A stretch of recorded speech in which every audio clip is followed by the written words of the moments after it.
Good morning दोस्तों।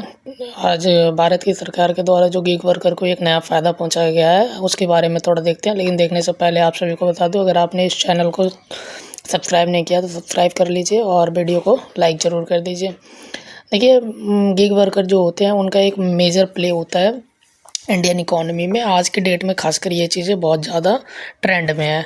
तो आइए आगे देखते हैं इसका। लिटरली इकोनॉमी का कोई भी सेक्टर हो, चाहे वो गवर्नमेंट से रिलेटेड हो या फिर प्राइवेट सेक्टर से हो या पब्लिक सेक्टर से हो, उसे नज़रअंदाज इसलिए नहीं करना चाहिए क्योंकि वो देश की जीडीपी में एक महत्वपूर्ण योगदान, या आप यूँ कह लीजिए उसका एक मेजर प्ले होता है।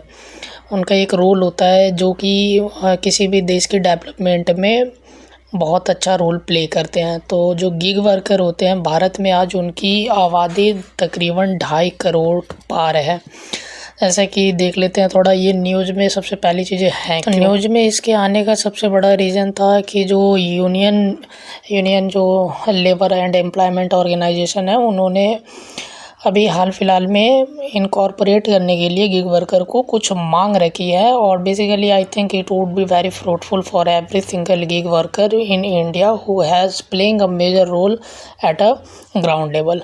सो इंडिया में 5th लार्जेस्ट पॉपुलेशन जो है वो आज के डेट में are engaging in gig working. अब गिग वर्कर है क्या, पहले इसको देखते हैं। तो गिग वर्कर आप यूँ समझ लीजिए, कुछ ऐसे भारत में एम्प्लॉयमेंट है जिनके पास सिक्योरिटी नहीं है, जिनका काम जो गवर्नमेंट के नज़र में नहीं है। जब इन्हें कैटेगराइज किया जाता है तो बेसिकली गिग वर्कर को एक ट्रेडिशनल वर्कर या फिर एक प्लेटफॉर्म वर्कर और नॉन प्लेटफॉर्म वर्कर में रखा जाता है। अगर नीति आयोग के माध्यम से इसकी डिफिनीशन को देखें, then the definition of a gig worker who is working as a traditional worker और by connecting people or they are working on a platform or non-platform worker, such people are known or employment are known as a gig worker। सबसे बड़ी major problem इनकी क्या है कि इन लोगों को एक हाई पे सैलरी ना मिलने की वजह से इनका जो हेल्थ है या फिर रिटायरमेंट सेविंग है, ये भी इनके पास कुछ ऐसा खास बच नहीं जाता है।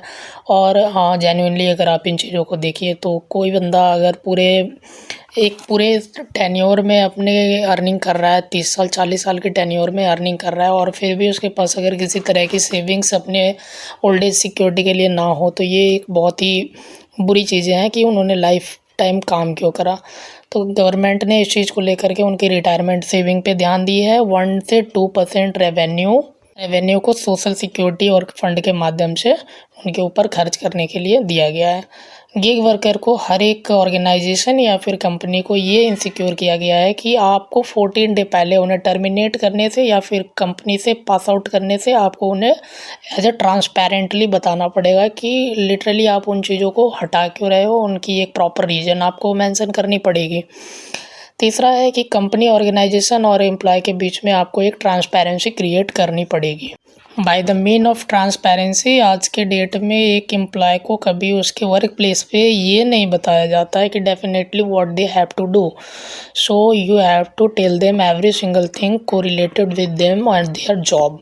So company had to ensure that their workers should get all these facility and benefit whatever the gig workers has been applied for the them. So आपको ये भी इंश्योर करना पड़ेगा कि उन वर्कर के पास वो सारी फैसिलिटी, वो सारी बेनिफिट्स पहुंच पा रही है या नहीं पहुंच पा रही है, टाइमली जा रही है या नहीं जा रही है, या इन्हें इन्फॉर्मेशन इन चीज़ों की है या नहीं है।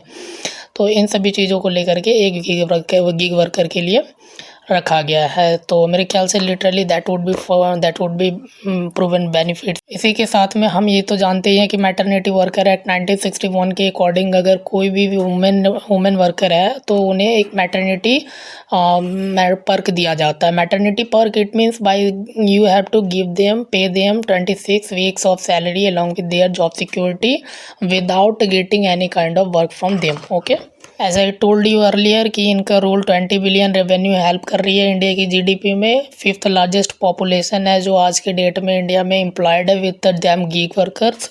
अब गिग वर्कर में आप जैसे देख पा रहे होइएगा, जैसे जोमेटो वाले, स्विगी या डिलीवरी बॉय हो गए, वे सभी आज कितने मेजर पॉपुलेशन है जो इन जॉब में इन्वॉल्व है। इनकी इनकम और इनकी इंसेंटिव वगैरह इन सभी चीज़ों की कोई सिक्योरिटी है नहीं। आज के डेट में 2.35 करोड़ एम्प्लॉयमेंट है जो ये सेक्टर प्रोवाइड करवा रही है। अभी थोड़ा आगे देखेंगे इस चीज़ के बारे में, थोड़ा इसे डायग्राम से समझने की कोशिश करते हैं। आगे एक अच्छा डायग्राम है, देखिए इसमें क्लियरली बताया गया है। इस डायग्राम के माध्यम से क्लैरिटी आपको पता चलेगी कि 48% autonomy and control has been given in gig worker, 19% early earning while seeking a better job, 48% balancing career and family needs, 22% only way to make in income, 55% make extra money on the side.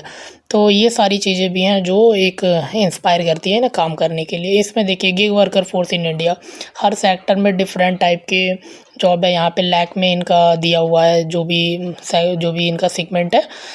यहाँ देख सकते हैं retail trade में 26 लाख के something है। So thank you दोस्तों, ऐसे informative video के लिए हमें लाइक करें, चैनल को सब्सक्राइब करें।